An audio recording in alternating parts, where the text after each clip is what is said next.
Avengers Infinity വാറിൽ Thanos killing വെപ്പണായ Stormbreaker forge ചെയ്യാൻ വേണ്ടി തോർ നിഡവല്യറിലേക്ക് എത്തുമ്പോൾ സ്വാർട്ടൽഫെയിമിലെ ഡോർസിന്റെ രാജാവായ ഈട്രി തോറിനോട് ഇങ്ങനെ പറയുന്നുണ്ട്. You were supposed to protect us. Asgard was supposed to protect us. അതിന് മറുപടിയായിട്ട് തോർ ഇങ്ങനെ പറയുന്നുണ്ട്.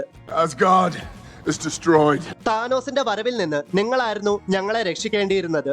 അതായത് താനോസിന്റെ വരവിൽ നിന്ന് ആസ്ഗാർഡ് ആയിരുന്നു ഞങ്ങളെ രക്ഷിക്കേണ്ടിയിരുന്നത് എന്നാണ് E3 പറയുന്നത്.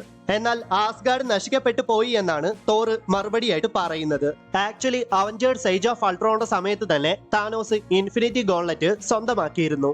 ആ സമയത്ത് ആസ്ഗാർഡിയൻസ് താനോസിനെ പറ്റി അറിയാതെ പോയത് എന്തുകൊണ്ടാണെന്ന് ഞാൻ പറയാം. അതായത് താനോസ് ഇൻഫിനിറ്റി ഗോൺലെറ്റ് സ്വന്തമാക്കിയത് ഓഡിൻ സ്ലീപ്പിലേക്ക് പോയപ്പോഴാകാം. മാത്രമല്ല ആ സമയത്ത് തോർ എർത്തിലായിരുന്നു. അത് മാത്രമല്ല ഓഡിൻ ഇല്ലാത്ത സമയത്ത് ആസ്ഗാർഡിന്റെ രാജാവായ ഓഡിനായിട്ട് വേഷം മാറി നടന്നത് ലോക്കിയാണ്. ആ സമയത്ത് ലോക്കിക്ക് 9 റെലംസിനെ പറ്റിയൊന്നും യാതൊരു ചിന്തയുമില്ലല്ലോ. അദ്ദേഹം ആസ്ഗാർഡിൽ പാർട്ടി നടത്തുകയും ഗാർഡ്സിനെയൊക്കെ പിരിച്ചുവിടുകയും ഒക്കെ ചെയ്തിട്ടുണ്ടായിരുന്നു.